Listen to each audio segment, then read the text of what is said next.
Put that thing down before you embarrass the school any further." The words cut across the auditorium before the last note had even faded.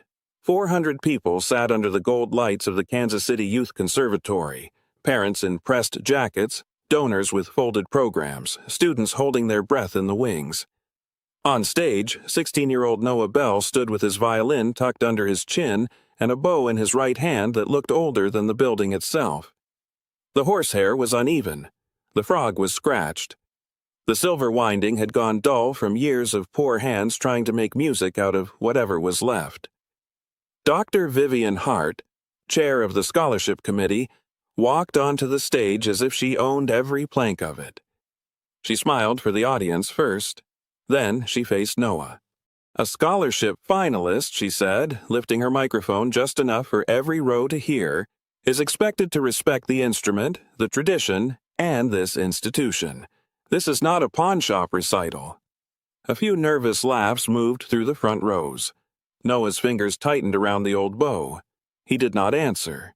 He had learned years ago that poor kids were not allowed to sound angry. If they did, people called it attitude.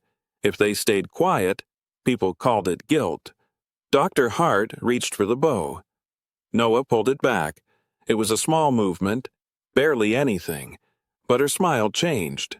"Do not be dramatic," she said softly, though the microphone caught every word. "You already played out of turn. You already ignored committee instructions. And now you're refusing a direct request from the person who can decide whether you remain in this program." In the second row, Denise Harper from the City Arts Board stopped writing in her notebook. Near the side aisle, Mr. Alvarez, the night custodian who had unlocked the practice rooms for Noah all winter, lowered his phone from where he had been recording. Noah swallowed. "Please," he said, "it was my mother's." The auditorium shifted. That should have been enough. It was not. Dr. Hart gave a tiny laugh, the polished kind used at donor luncheons when someone said something inconvenient. "Sentiment is not a substitute for discipline." Then she took the bow from his hand, not with rage, not with a shove, with something worse: confidence. She held it up in front of the donors, turning the old wood beneath the stage lights as though displaying a stain on a tablecloth. "This," she said, "is exactly why need-based exceptions have to be supervised. Talent is one thing, entitlement is another." Noah's face burned, but his voice stayed low. "You don't know where that came from?" Dr. Hart paused. For 1 second, so brief most people missed it, her thumb stopped on the worn place near the frog. There was a mark there, almost hidden under years of rosin and sweat. Not a name, not a label. Just a tiny, uneven carving that looked meaningless unless somebody knew why it had been made. Her hand tightened, then the smile came back. "I know enough." She handed the bow to her assistant, Marcy Voss, who stood at the edge of the stage with a clipboard pressed to her chest. "Remove him from the finalist list," Dr. Hart said, "and prepare the dismissal recommendation. We will not award public money to a student who treats this stage like a street corner." A woman gasped near the back. Noah's jaw trembled once. The scholarship was not a trophy to him. It was his last chance to stay enrolled. Without it, he would lose the conservatory, the loaned practice room, the bus pass tied to his student account, and the only place in the city where his mother's music still felt alive. Dr. Hart knew that. Everyone close to the committee knew that. Still, she lifted the microphone again. "Ladies and gentlemen, we apologize for this disruption. The Kansas City Youth Conservatory has standards. Tonight, you will see students who earned their place." Noah reached toward Marcy. "Please don't take it away." Marcy avoided his eyes. The bow was placed on the black presentation table beside the scholarship certificates, under a camera feeding the large screen behind them. And that was when the old wood gave up its secret. The overhead lens sharpened the image. The tiny carving near the frog filled the screen above Dr. Hart's head. At first, the audience only saw a rough mark. Then, Denise Harper stood. Mr. Alvarez raised his phone again, and Dr. Hart, who had spent 20 years building a reputation on grace, excellence, and opportunity, suddenly forgot how to breathe. Because that mark should not have been on Noah Bell's bow. Not if her career was clean. Not if a missing grant from 17 years ago had really gone to the student she claimed it had. Noah saw her face change. He saw fear crack through the perfect makeup and the pearl earrings and the expensive black dress. For the first time that night, he understood something his mother had never said out loud. This was not just an old beau, it was evidence. And before the night was over, the woman who tried to erase him would be forced to explain why his mother's mark was hidden inside the history of her stolen success. But to understand why one scratched piece of wood could bring down the most protected teacher in the city, you have to go back 3 months earlier, to a basement apartment on Benton Boulevard, where Noah Bell practiced with a mute on his violin so the neighbors would not complain. 3 months before scholarship night, Noah Bell woke at 5:10 every morning to the sound of the radiator knocking inside the wall like someone asking to be let out. His basement apartment sat off Benton Boulevard in Kansas City, Missouri, half below the sidewalk and half below everyone's notice. In winter, headlights from passing cars dragged white bars across the ceiling. In spring, rainwater gathered near the back step, and Noah kept an old towel under the door because the landlord said repairs would have to wait. He shared the place with his grandmother, Ruth Bell, who slept in the front room where the heat worked best. Ruth had once cleaned offices downtown, then hotel rooms near Crown Center, then hospital floors after her knees had already started to fail. Now she moved slowly with one hand on the furniture, pretending she was steadier than she was. Noah knew the sound of that pretending, the careful pause before she stood, the cheerful voice when a bill arrived, the way she said, "We'll figure it out," even when there was nothing left to figure with. Before school, Noah made oatmeal, packed Ruth's pills into the blue plastic organizer, and checked the envelope taped behind the sugar jar. Rent money. Bus fare. A folded notice from the conservatory saying his tuition assistance would expire unless renewed at the spring scholarship night. He had read that notice so many times the crease was soft. At 6:05, he took out his violin. Not from a velvet case. From a cracked black one with 2 broken latches and a belt wrapped around it to keep it closed. The violin itself was nothing fancy. A student instrument with a repaired rib and a bridge that leaned if the air got too damp. But the bow was different. It had belonged to his mother, Elise. Ruth said Elise had carried it like a promise. When Noah was little, before the accident, he remembered falling asleep under the kitchen table while his mother practiced by the window. He remembered her tapping the bow lightly against her palm before difficult passages, as if asking it to wake up. He remembered music filling their apartment in a way that made poverty feel temporary. After she died, Ruth packed most of Elise's things in a plastic bin. The bow stayed out. Noah did not know its value. He only knew the worn place near the frog fit his thumb almost exactly. He knew the tiny carving on the wood had been made by his mother with the tip of a sewing needle one night when she thought nobody was watching. 2 letters, maybe, or a symbol. Noah had never been sure. When he asked Ruth about it, she would say, "Some marks are for remembering, baby, not for explaining." So he remembered. He practiced with a rubber mute clipped to the bridge because the upstairs neighbor worked nights and complained to the landlord.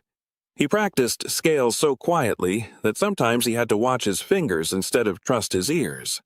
He practiced sight reading from photocopied pages because he could not afford the books Dr. Hart assigned. He played anyway. At school, he was the boy who arrived early and left late, the one who wore the same black dress shirt to every performance, the one who cleaned rosin dust from the floor after other students left. Most people thought that meant he was shy. Mr. Alvarez knew better. The custodian had found him once in practice room C at almost 9, repeating the same 8 measures until his wrist shook. "You ever eat dinner?" Mr. Alvarez had asked from the doorway. Noah had lowered the violin, embarrassed. "I'm good. You're 16. You're never good." After that, Mr. Alvarez started leaving a granola bar on the piano bench when he locked up. No speech, no pity, just food and the quiet mercy of pretending it had been forgotten there. The Kansas City Youth Conservatory was not a private school, but it acted like one when donors walked through. It served talented students from all over the city, and its scholarship program was supposed to make sure money did not decide who got trained. That was the brochure version. The real version lived in small moments. A student laughing when Noah repaired his case with black tape. A parent asking whether he was part of the outreach group. A faculty assistant reminding him twice that scholarship students had to sign in for borrowed practice rooms, though the full-paying kids came and went without touching the clipboard. Noah kept his head down because he needed the place. The conservatory had warm rooms, decent stands, a library of scores, and teachers who could open doors if they decided you were worth opening them for. More than that, it was the last path his mother had wanted for him. Ruth had told him Elise once applied for a city arts grant that could have sent her to a summer academy, but something went wrong, and after that she stopped talking about music in future tense. Noah did not push. Some grief in their apartment had walls around it. By March, pressure returned with a date printed in heavy black letters. Scholarship Night, May 18th. Every finalist would perform one piece before the committee, donors, and City Arts Board. Winners would receive tuition support for the next year.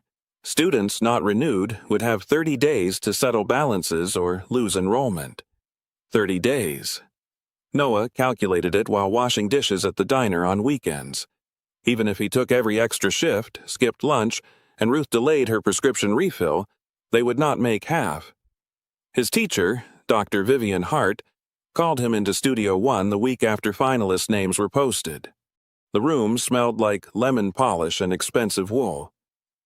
Her degrees hung in black frames behind the Steinway. On the shelf beside them sat a photograph of her shaking hands with the mayor, another of her receiving the Merriweather Youth Arts Scholarship years ago, and a row of crystal awards catching the afternoon light. Dr. Hart did not ask him to sit. "Noah," she said, checking a folder, "you are technically eligible for renewal." Technically. He had learned to hear the insult inside soft words. "Thank you," he said. She tapped her pen against his application. "Your performance scores are strong. Your presentation is not. Donors respond to excellence, but they also respond to discipline. Clean clothes, proper materials, professional conduct." Noah nodded. Then her eyes moved to the case in his hand. "And that bow," she said. His grip changed before he could stop it. Dr. Hart noticed. "I've told you before, you cannot build a serious future around sentimental scraps. It plays fine. It looks desperate." The sentence landed harder than he expected. She closed the folder. "For scholarship night, you will use a conservatory bow. Marcy will assign one. If you bring that object on stage, the committee may interpret it as defiance." Noah felt the basement apartment, the rent envelope, Ruth's pillbox, and his mother's old music all pressing into one narrow place inside his chest. "Yes, ma'am," he said, but when he got home that evening, Ruth was sitting at the table with the old bow across her lap. "She saw it, didn't she?" Ruth asked. Noah stopped in the doorway. "Saw what?" Ruth did not answer right away. Outside, a bus sighed at the corner. Upstairs, someone dropped something heavy on the floor. Finally, his grandmother said, "There are people who don't mind taking from you. What scares them is when you still have proof." Noah stared at the bow. For the first time, the mark near the frog did not feel like a memory. It felt like a warning. And on the refrigerator behind Ruth, held up by a weak magnet, the scholarship night notice waited like a deadline neither of them could afford to miss. Dr. Vivian Hart had built her world out of polished surfaces. Every morning, she entered the Kansas City Youth Conservatory through the glass front doors, never the staff entrance, even when it rained. She wore black dresses with clean lines, pearls at her throat, and a smile that made donors feel morally improved for writing checks. In brochures, she was the proof that the system worked. A working-class girl who had risen through talent. A former scholarship recipient who came back to lift the next generation. A teacher who spoke about access so beautifully that wealthy people forgot access was supposed to cost them something. At donor breakfast, she told the same story. How one award had changed her life. How a city grant had opened the door. How she had promised herself that no gifted child would be left behind. People loved that story.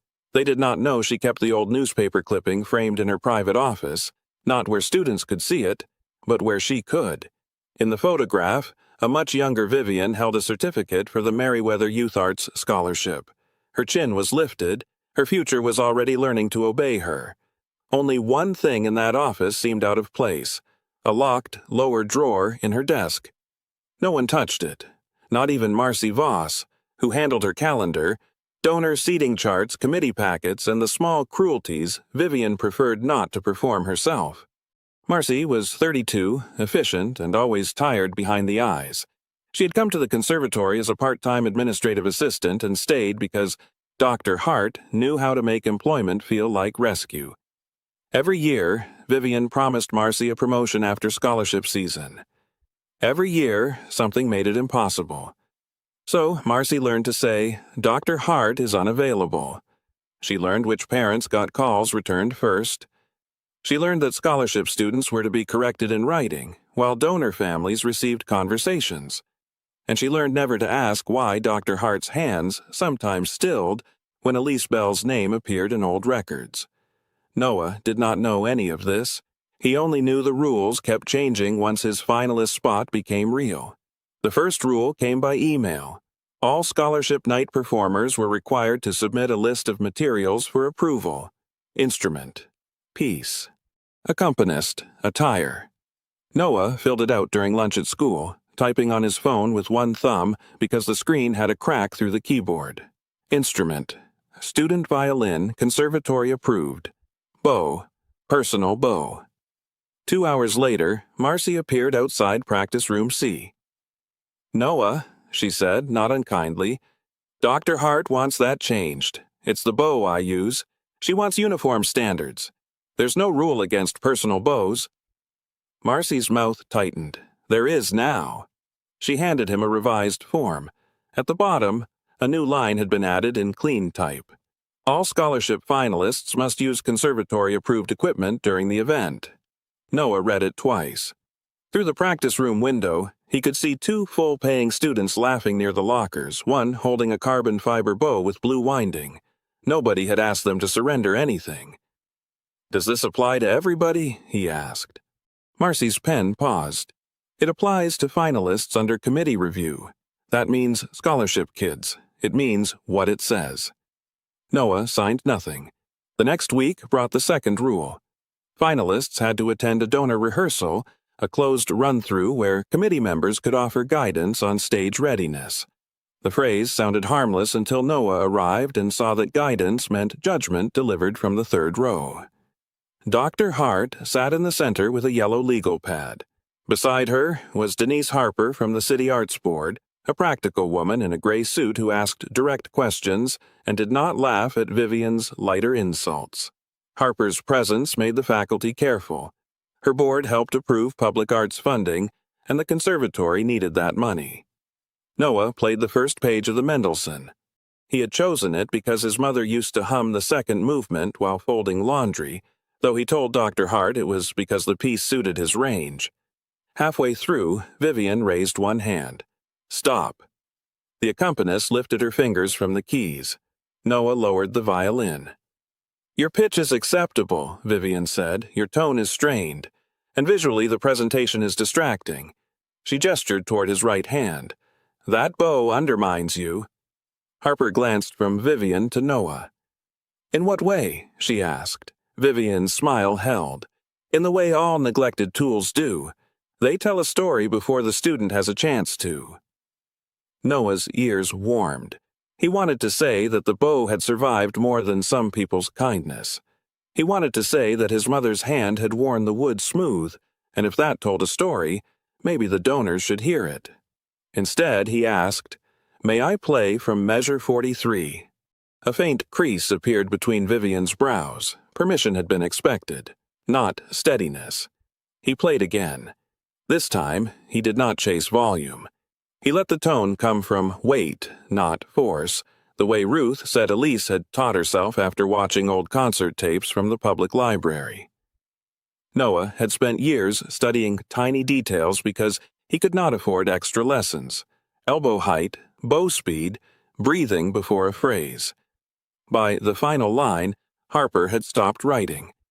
Mr. Alvarez, polishing the brass handle near the auditorium doors, stood still with his cloth hanging from one hand.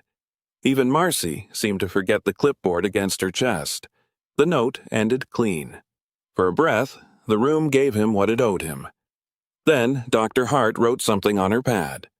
"Better," she said, "but do not confuse survival habits with technique." The sentence did what she intended. It made every compliment unsafe. After rehearsal, Noah went to the office to ask for a copy of the equipment rule. If they were going to take his bow from him, he wanted the policy in writing. Marcy opened a folder on the reception desk. As she searched, a thin archival packet slid halfway from beneath the newer forms. The paper had yellowed at the edges. Noah saw only a few words before Marcy covered it with her hand. Meriwether Youth Arts Scholarship. Applicant, Elise Bell. His mother's name sat there in blue ink, alive for half a second. Noah forgot to breathe. Marcy saw what he had seen. Her face changed, not with guilt exactly, but with the fear of someone who had just heard a locked door click open. "Where did that come from?" Noah asked. "It's old filing," she said quickly. "My mom applied." Marcy slid the packet beneath the stack. "You need to go back to class." "She won something?" Noah. Her voice dropped, and for a moment the assistant disappeared. A tired woman remained. "Do not ask that question here." Before he could answer, Vivian's office door opened behind her. Dr. Hart stood in the doorway. The hallway seemed to narrow around Noah's case, Marcy's hand, and the hidden packet. "Is there a problem?" Vivian asked. Noah knew enough to lie. "No, ma'am." Vivian's eyes moved to the case, then to Marcy, then back to him. "Good. Because scholarship night is not a place for confusion. It is a place for excellence." She let the words sit there like a warning. That evening, Noah missed the first bus home. He sat on the low wall outside the conservatory with his violin case between his shoes, replaying the few words he had seen. Elise Bell. Meriwether, applicant. The city grant Ruth had mentioned. The future his mother had stopped talking about. The tiny mark on the bow that made doctor. Hart's expression tighten. Walk away from the committee, avoid the humiliation, take more shifts at the diner. Let the balance close around him, until the conservatory became another place poor people were allowed to visit, but not remain. But Ruth's prescription was already late. The rent envelope was thin, and if he lost the scholarship, he would lose the practice rooms, the teachers, the bus pass, and the one public stage where Dr. Hart could not pretend he had never existed. So Noah went home and did the only thing he could still afford. He practiced, not louder, cleaner, with the old bow moving across the strings like it had been waiting years for someone to make the right people listen. The morning after Noah saw his mother's name in the old packet, the conservatory changed around him. Not loudly. That would have been easier. His practice room reservation disappeared from the weekly sheet. His accompanist time was moved from Thursday afternoon to Monday at 7:30 a.m., when he was still on the city bus coming from school drop-off traffic and Ruth's pharmacy stop. The borrowed locker he used for sheet music suddenly needed to be reassigned for inventory. Each change came with Marcy's initials. Each one carried Dr. Hart's voice. Noah tried to solve it the proper way first. He printed the reservation confirmation from the library computer at school and brought it to the front desk. Marcy did not reach for it. "Practice space is limited," she said. "I booked it 2 weeks ago. Your standing time was never guaranteed. It's on the confirmation." Her eyes flicked toward Vivian's office. Then there was an error. Behind him, 2 younger students waited with their cases. One whispered something about scholarship drama. The other laughed into her sleeve. Noah folded the paper once and put it back in his backpack. "All right," he said. That answer bothered Marcy more than an argument would have. At lunch, he called Ruth from the sidewalk outside school.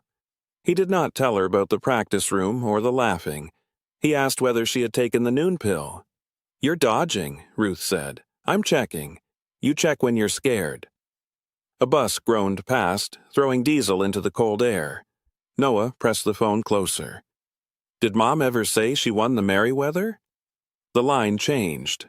Not silence exactly. More like Ruth had set down a weight very carefully. She applied. "I saw her name." "Where?" "At the conservatory." "In an old file." Ruth's breath shook once. "You stay away from their old files. Why?" "Because people who bury things don't thank you for finding them." Noah shut his eyes against the traffic noise. "Grandma." Ruth's voice softened. "Your mother was 17. Brilliant, tired, and proud in a way I didn't understand until I got older. She believed that scholarship was going to get her out. Then the award went to Vivian Hart. After that, Elise said the committee had made its choice and she had to make hers. What choice? To work, to raise you, to stop begging institutions to see her." Noah leaned against the brick wall. "Did she think Dr. Hart stole it? I think Elise knew something was wrong. I think she had proof once. And I think being young and poor taught her that proof doesn't matter unless somebody powerful is willing to read it." The words followed Noah through the rest of the day. Proof doesn't matter unless somebody powerful is willing to read it. That evening, the conservatory gave him a different room, a storage space near the loading dock where retired music stands leaned in a corner and the heater made a high whining sound. Mr. Alvarez found him there after 6, practicing beneath a flickering strip light. "They put you in here now?" he asked. Noah kept playing through the measure. "Room has walls. Closet has walls, too. Doesn't make it a studio." Noah lowered the violin. Mr. Alvarez carried a mop bucket, but his face said he had come for another reason. "I heard Dr. Hart ask Marcy to pull your scholarship file," he said, "current and archived." Noah's pulse moved into his throat. "Why?" "Don't know, but I know when adults start using folders to hurt a kid." Noah glanced toward the hallway. "You could get in trouble telling me. I'm a custodian. They already think I don't hear English when it's inconvenient." He pulled a folded paper from his shirt pocket and handed it over. It was a photocopy of the equipment rule Marcy had shown him, but this version carried a timestamp at the bottom from the office printer. The policy had been created the day after Noah submitted his materials form. Not before. After. "That doesn't prove much," Noah said. "It proves they made a rule around you." It was the first hard thing anyone had placed in his hand, not enough to save him, enough to tell him he was not imagining the ground moving. Noah slid it into the music pocket of his case. The next escalation came 2 days later. Dr. Hart called him into Studio 1 during ensemble block. Marcy sat in the corner with a tablet. On the music stand lay a loan agreement for a conservatory bow. "You missed your accompanist rehearsal," Vivian said. "It was moved to a time I couldn't make. You failed to appear. I had school. You have excuses." Noah kept his hands at his sides. Vivian clicked her pen. "The committee is concerned that you are not emotionally prepared for scholarship night. We are offering a simple path. Use the approved bow, follow instructions, and the concern may be noted as resolved." She nodded toward the agreement. Sign. Noah read the first paragraph. The language was ordinary until the last line. "Student agrees not to use unapproved personal equipment during the event and acknowledges that violation may result in removal from consideration." Removal. There it was in writing. He thought of the rent envelope. Ruth pretending she did not limp. His mother's name disappearing beneath Marcy's hand. "I need time to read it." Vivian's smile thinned. "It is a 1-page form. I still need time." Marcy's thumb moved over the tablet screen, but she did not speak. Vivian stood. "Noah, let me be very clear. There are many talented students in this city. Some of them understand gratitude. If you turn a scholarship opportunity into a personal protest, the committee will not protect you from the outcome." What outcome? Dismissal from the finalist list. Possible loss of renewal. A notation in your student conduct record. The last part landed cold. A conduct notation could follow him into other programs. It would make him look difficult on paper, and difficult poor students did not get second chances. Noah picked up the pen. Marcy finally raised her eyes. For a second, he thought she wanted him to sign.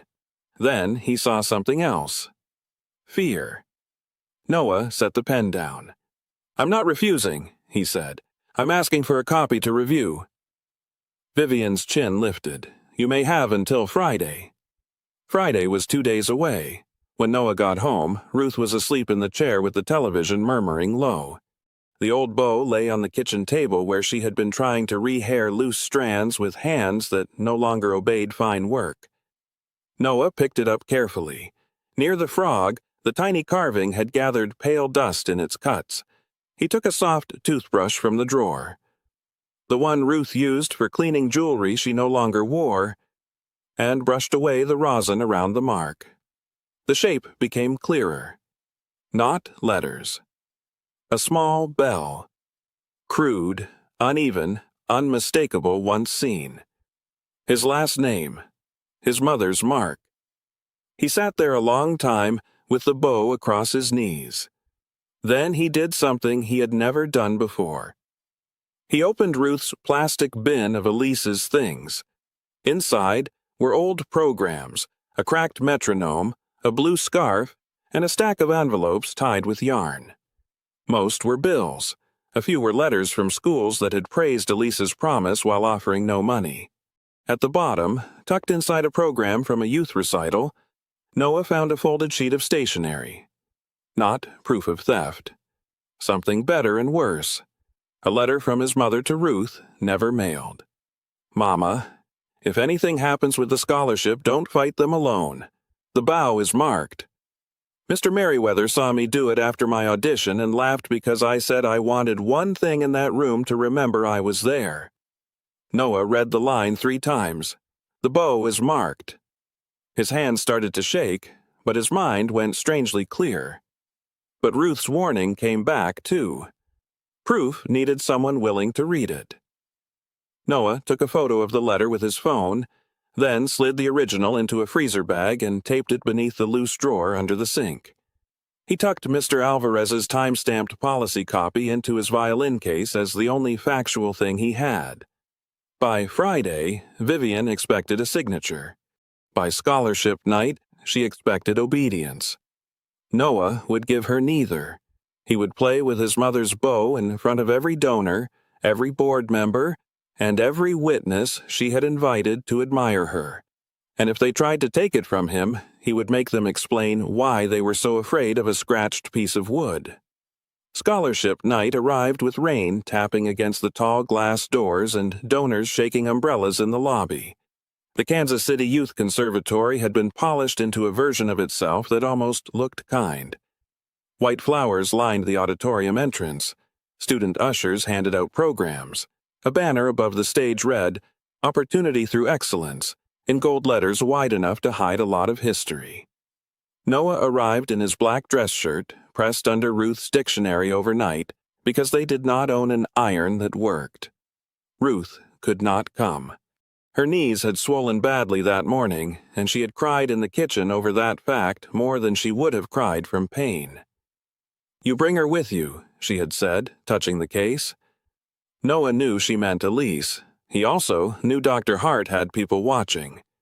Marcy met him beside the backstage sign-in table. Her clipboard was held too tightly. "Did you bring the assigned bow?" she asked. "No." Her eyes closed for half a second. "Noah, I brought the one I'm playing. Dr. Hart said if you do this, she'll remove you. Then she'll have to do it in front of everyone." Marcy's mouth parted, but no words came. From the auditorium, applause rose for the first performer. A donor couple passed backstage with name tags shining on their jackets. Denise Harper sat near the front speaking quietly to another City Arts board member. "Mr." Alvarez stood at the rear aisle in his clean work shirt, pretending to check a trash liner while his phone rested ready in his palm. Noah had sent him one message that afternoon. If they take it, record. He had not sent the letter, not yet. That was under his shirt, folded into a plastic sleeve and taped flat against his ribs. The time-stamped policy copy was inside his case. Everything he had was small enough to be dismissed. Everything he had was dangerous because it was still his. By the time Noah's name appeared in the program order, Dr. Hart had already spoken twice from the stage. She welcomed donors. She praised discipline. She told the story of her own scholarship again, the one that had lifted her from a hard childhood into a life of service. People applauded. Noah stood behind the curtain and listened to a room reward the woman who had built her life over his mother's missing future. His turn came after intermission. The accompanist gave him a quick, worried nod. Noah walked out beneath the lights. A murmur moved through the students in the side rows when they saw the worn bow in his hand. Dr. Hart was seated at the committee table, center aisle, with Marcy one chair behind her and Harper 2 seats away. Vivian's expression did not change at first. That scared Noah more than anger would have. He placed his music on the stand, adjusted the shoulder rest, and raised the violin. The first notes came thin from nerves. Then his breathing settled. His right hand found the weight of the bow, not forcing sound, but drawing it out, the way Elise had somehow taught him through memory and Ruth through stories. By the second page, the auditorium had leaned into him. Noah did not play like a polished competition machine. He played like someone who had practiced around sleeping neighbors' unpaid bills, hospital bottles, and grief no teacher had graded. The tone was not perfect. It was alive. Near the final passage, his E string whistled. He recovered. A few students might have smirked at that mistake on another night. They did not now. The last note faded. For a second, applause began honestly. Then Dr. Hart rose. The clapping weakened, confused by authority. She walked toward the stage with a wireless microphone already in her hand. Noah lowered the violin but kept hold of the bow. "Ladies and gentlemen," she said, "before the committee proceeds, we must address a serious matter of conduct." The auditorium became watchful. Noah had expected this. Expecting did not make it hurt less. Dr. Hart climbed the side steps and came to stand beside him beneath the lights. Her perfume cut through the rosin smell. "Mr." Bell was given clear written instruction regarding equipment standards for tonight's event, she said. He chose to disregard them. Noah heard a chair shift near the front. Harper's pen stopped moving. Vivian faced him with the gentle sorrow of a person performing mercy. "This is not about poverty," she said. "Let me be very clear. This institution has served students from every background. This is about respect." She extended one hand. "The bow, please." Noah's fingers held. A camera operator near the front adjusted the overhead lens used to project performers' hands onto the screen. The black presentation table stood nearby, set with certificates, donor plaques, and the clear acrylic award for the evening's top scholarship recipient. Everything had been arranged for celebration. Now it framed a punishment. Noah spoke carefully. "This belonged to my mother." Vivian gave the tiny laugh he had come to hate. "We are not going to sentimentalize defiance." The microphone carried it cleanly. Someone in the back said, "Come on." Vivian ignored the voice. "You are a gifted student, Noah.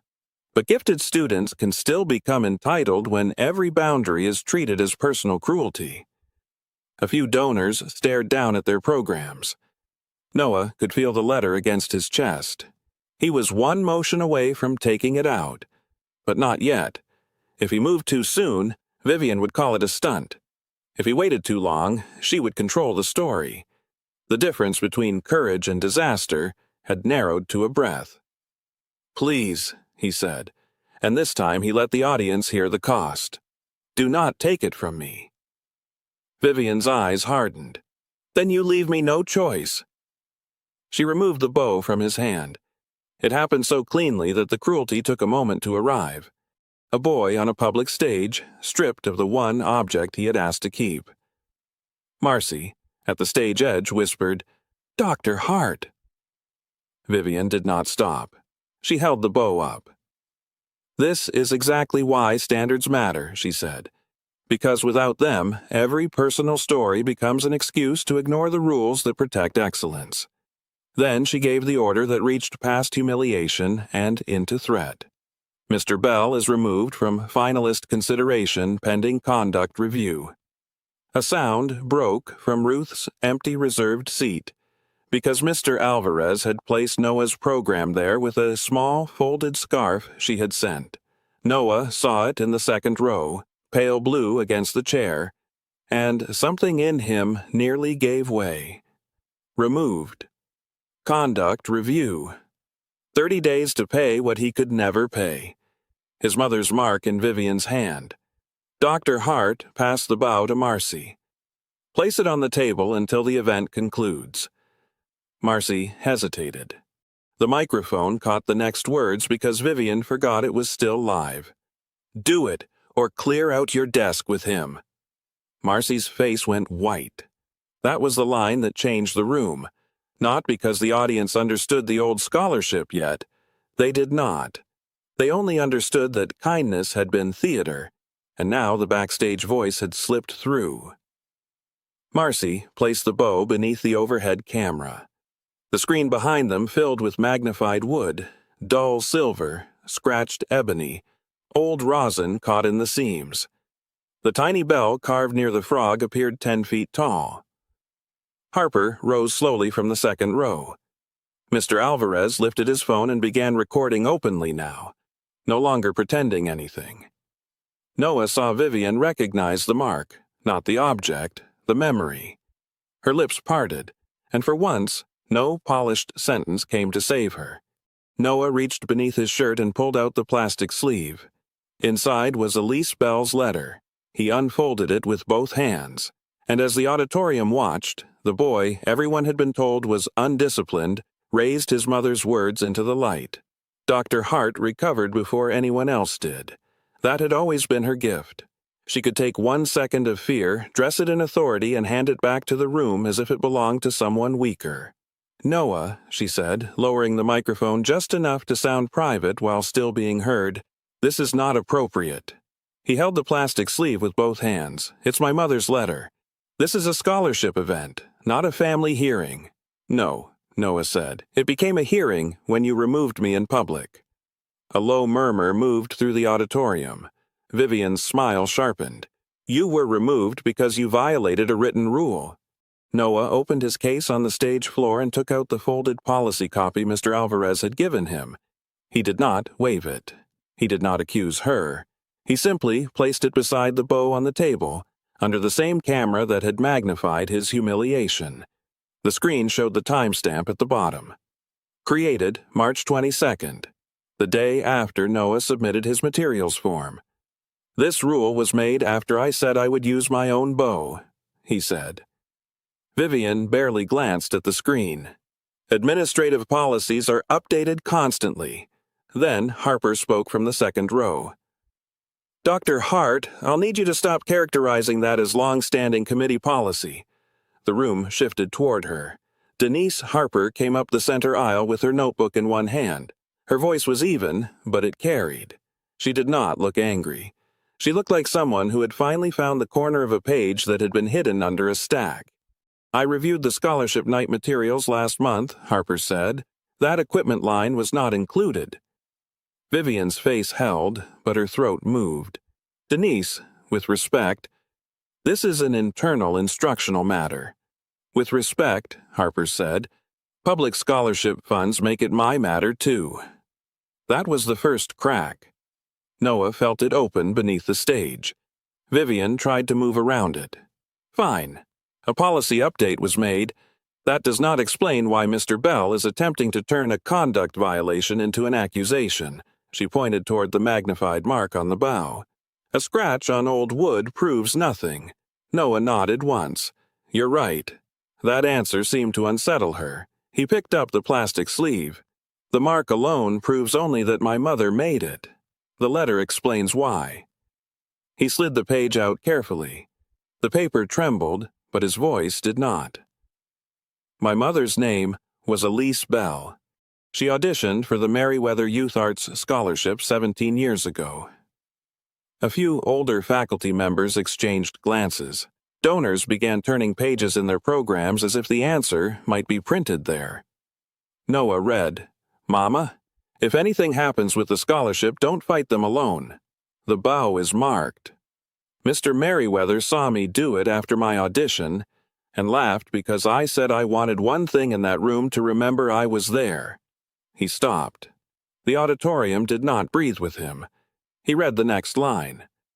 "If they say I was never chosen, ask why my bow was photographed for the winner's file." Marcy made a sound so small it barely reached the front row. Vivian's head snapped toward her. Noah lowered the letter. "Mrs. Voss saw my mother's archived application in the office. She told me not to ask about it there."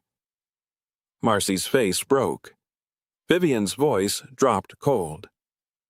"Marcy." Harper faced the assistant. "Mrs. Voss, you are not required to answer Dr. Hart before answering me. Did you see an archived file for Elise Bell?" Marcy gripped the clipboard against her chest, then let it fall to her side. "Yes." The word was quiet. Harper waited. Marcy swallowed.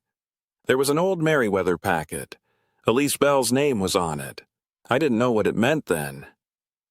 Vivian lifted the microphone again. "This is outrageous. Old applications are archived for many reasons. A teenager's sentimental letter and my assistant's confusion do not overturn institutional history." Noah heard the old trap forming. Sentimental. Confused. Poor people's proof reduced to feelings. So he reached into his case and removed the only factual confirmation he had not shown yet. Not another pile of papers. One page. A photocopy from the archived packet Marcy had slipped to Mr. Alvarez that morning after Vivian threatened her job in front of half the staff. At the top was the Merriweather Youth Arts Scholarship scoring sheet. At the bottom, beneath the final ranking, were 3 typed words that made the room lean forward. Recommended recipient, Elise Bell. Beside it was the date, 17 years ago. And under the committee notes, a line read, "Winner file photo. Applicants marked bow. Image attached." Noah placed the page under the camera next to the letter and the old bow. The screen now held 3 things: his mother's words, the carved bell, and the official recommendation that had never reached her. Harper's hand went to her mouth, then down again. She was a public official. She did not get to fall apart on stage. Vivian did it for her. "That document is confidential," she snapped. Noah did not raise his voice. "But it's real." Vivian stared at him. He repeated it, softer. "It's real." The room understood before she accepted that it had. The donors understood that the scholarship story they had applauded all night had a body buried inside it. The students understood that the rules used against Noah had been built to keep the old mark off the stage. Marcy understood that the job she had been afraid to lose had already cost her more than money. And Vivian Hart understood that her best defense had accidentally confirmed the one thing she needed to deny. She had not said the document was fake. She had said it was confidential. Harper stepped onto the stage. "Dr. Hart, I am suspending tonight's scholarship decisions pending an emergency review by the City Arts Board and the Conservatory Board." Vivian turned on her. "You do not have sole authority to do that." "No," Harper said. "But I have authority to recommend an immediate freeze on public funds tied to this process, and I'm making that recommendation tonight." A donor in the front row, a man with a silver tie and a foundation pin, stood. "Our grant will be held pending review as well." More murmurs. Phones rose. Faculty members who had sat through years of careful silence started whispering like people waking up in a room they had helped darken. Vivian reached for the bow. Noah's hand covered it first. "Not fast, not dramatic, final.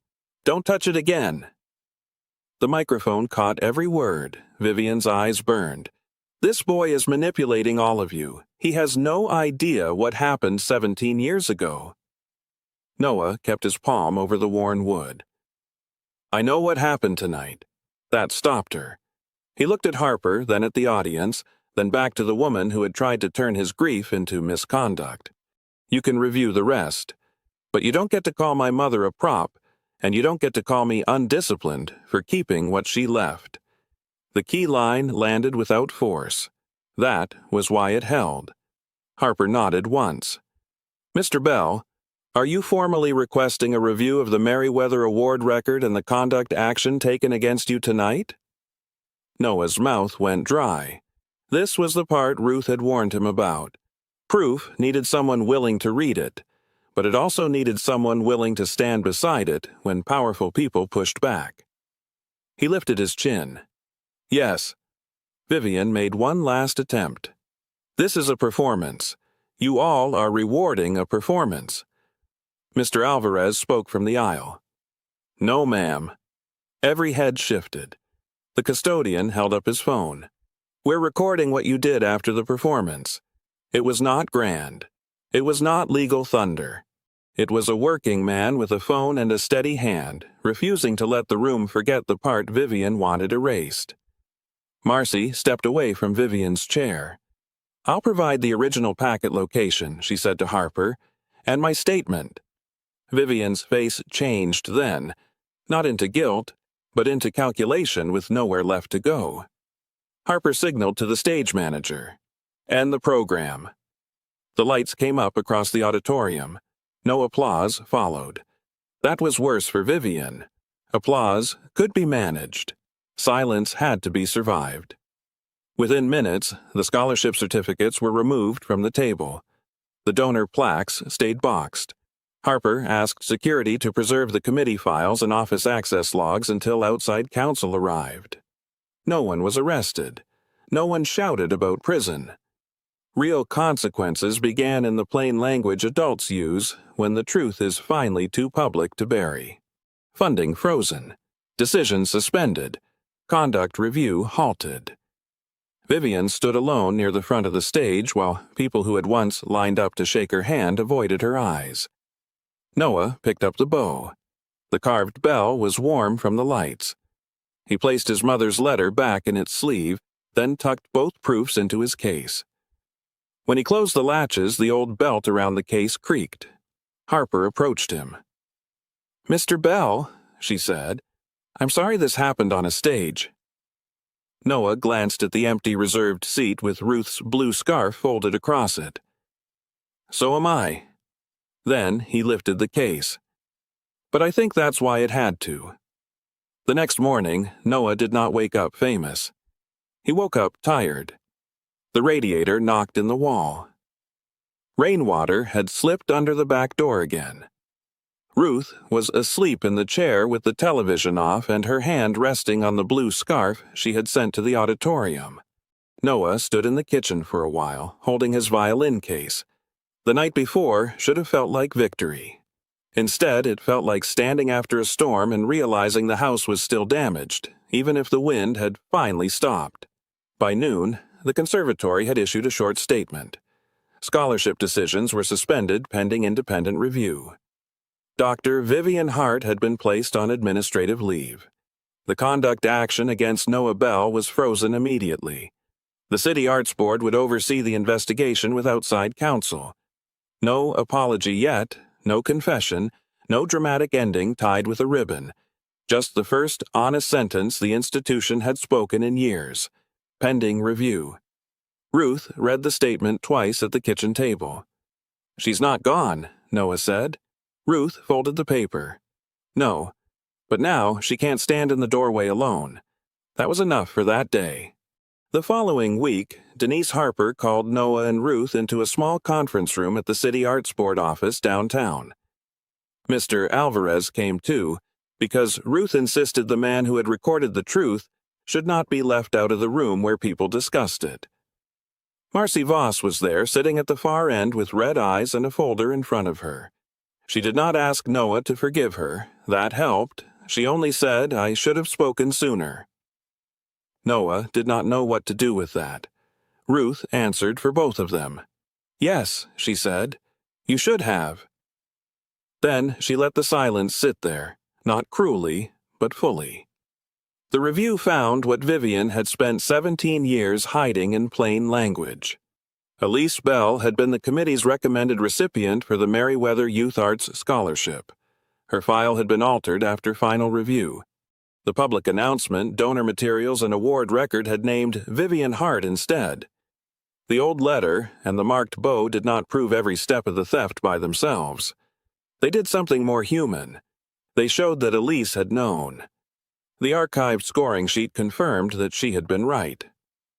By the end of the month, Vivian resigned before the board could vote on termination. Her teaching license faced a state ethics complaint.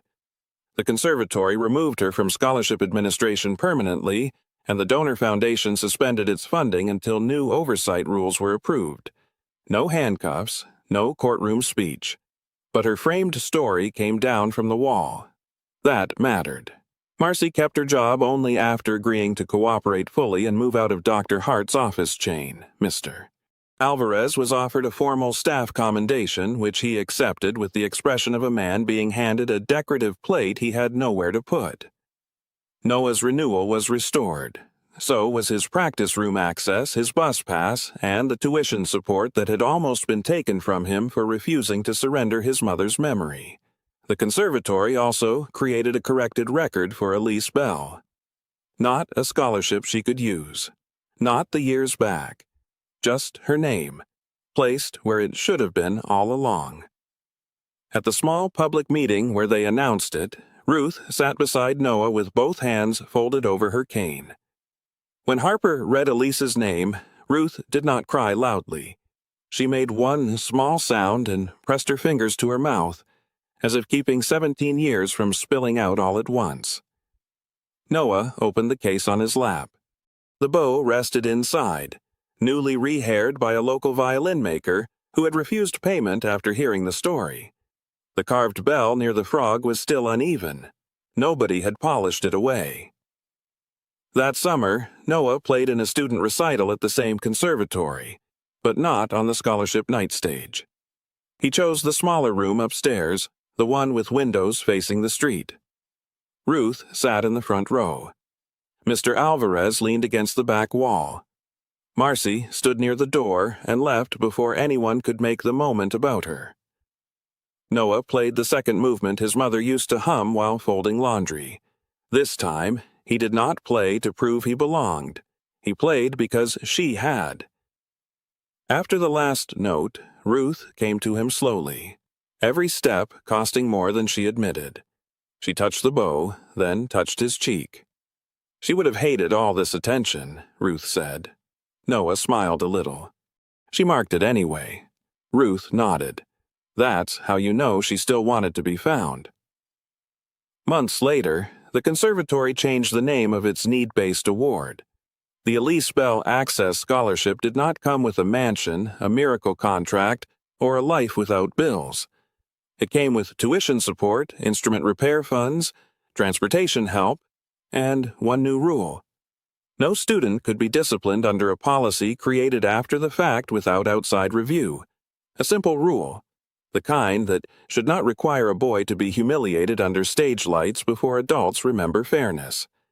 Noah kept washing dishes on weekends. Ruth still counted pills. The apartment still had a towel under the back door when it rained. But something inside that place had changed. The old bow no longer felt like proof waiting to be believed.